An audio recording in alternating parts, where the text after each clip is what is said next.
কোনো প্রশাসন ভাবে নির্দলকে সমর্থন করব, সেই প্রশাসনের পুলিশের উপরে বোম মারব। তাণ্ডব লীলা আমি ছেড়ে দেবো, ভয়ঙ্কর ছেড়ে দেবো। কটা বাজে হয়েছে? 8:15। 7টা পর্যন্ত টাইম দেওয়ার, 9টা মধ্যে আমি ঢুকে যাবো। একজনের বাড়ি ঘর রাখবো না, চুরমার করে দেবো। আর যাদের যাদের মোটরসাইকেল আছে নিয়ে আসুন, ইউসুফ থেকে এক ধার থেকে অ্যারেস্ট করুন, যারা মেরেছে। যারা মোটরসাইকেল আছে আমরা দেখছি, ইমিডিয়েটলি অ্যারেস্ট করুন, কোনো কাহিনী শুনবো না। 9টার ভেতরে বাড়ি ঘর ভেঙে। হ্যাঁ বলুন। তোর পশু ডেপুটেশন নিয়ে তোর বাংলো পর্যন্ত যাব, তোকে বার করে নিয়ে আসবো। বল বল বল বল বল বল বল বল। হ্যালো, বল। আপনি কি বলছেন? আমি অনুব্রত মন্ডল বলছি। তোর বউ দারুণ দেখতে, আমাকে যে নিয়ে এসছে এটা।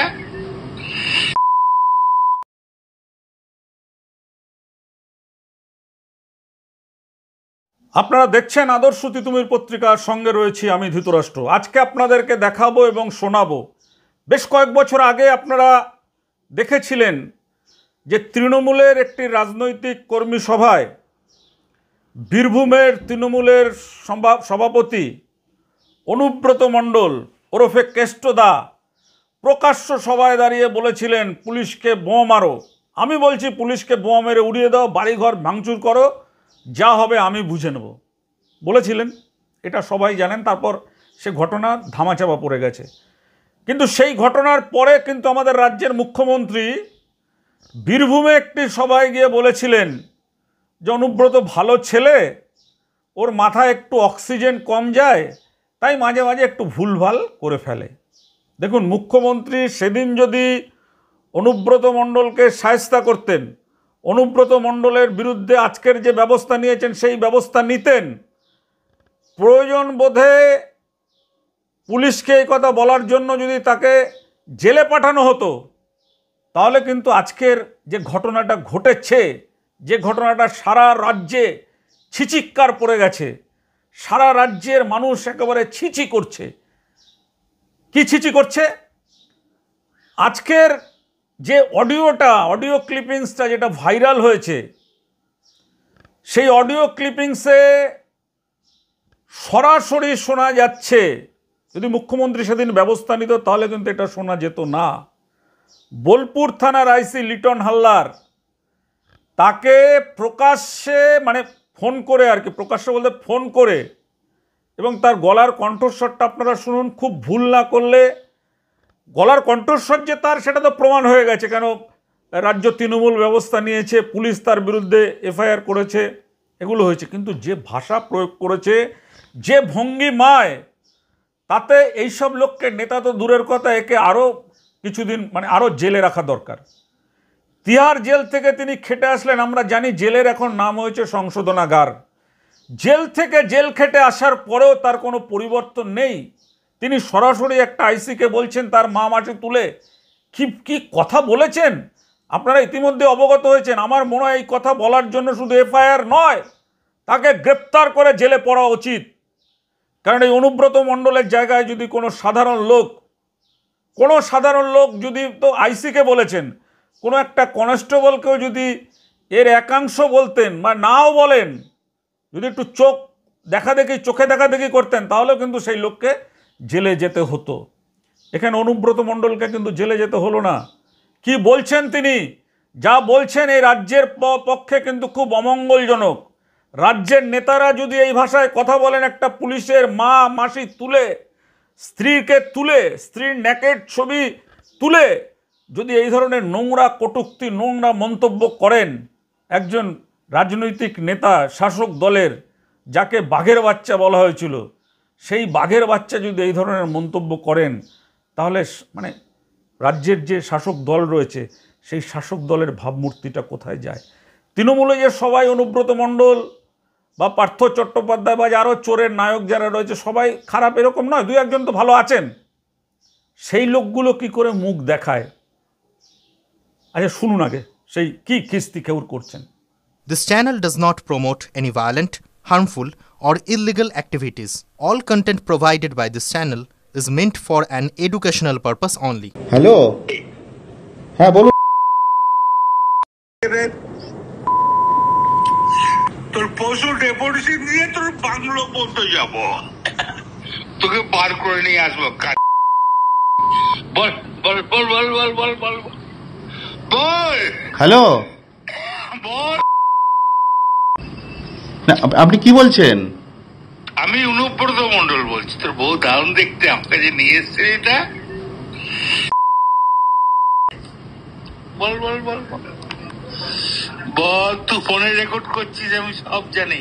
না না, পশু যখন ডেপুটেশন দেবে না, তোকে কোয়ার্টার থেকে মারতে মারতে নিয়ে আস। না কি হয়েছে, মানে ঘটনাটা কি? জানিস না সিঙ্গিতে কি হয়েছে? হ্যাঁ হ্যাঁ, এই পশু তো কাল পশু ডেপুটেশনের ডেট কর, বার করে 13,000 বোলপুরের লোক হয়েছে না? 13,000? 12,000 লোক হয়েছিল বোলপুরে। প্রচুর লোক। কথা বলেছি তোর মাকে ইচ্ছা হচ্ছে রে বউকে। আপনি আপনি আপনি একজন দায়িত্বপ্রাপ্ত লোক, আপনি এভাবে কথা বলছেন? তোর ডেপুটেশন, এই পশু ডেপুটেশন ডেট কর, ওকে অফিস থেকে ওই ঘর থেকে বার করার দায়িত্ব আমার। রাস্তা করে ধরতো, ধর এটা ফোনে ধর। এসবিআই ফোন করছিস? না না, আমাকে ফোন এসছে, ওরা বলে রেড করতে গেছে তো। রেড করতে গেছে রে তোর বউ, গেছিল। রাস্তা করে ধর, রাস্তা করে। হ্যাঁ হ্যালো, রাজীব কুমার, আমি উপর মন্ডল বলছি। সরবে না নাকি? হ্যাঁ, পশু ডেপুটেশন দিয়েছি, মারবে কি মারবো দেখুন আমি। আমার 10,000 লোক হয়েছে বোলপুরে,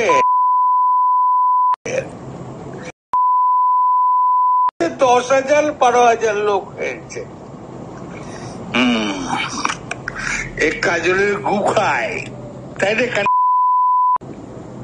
আমাদের, ভুল বললাম? আমরা কারোর লোক নই, আপনি ভুল ভাবছেন।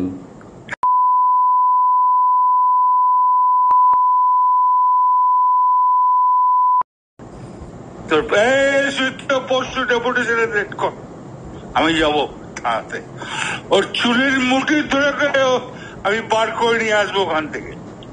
বার কর, যা। তোর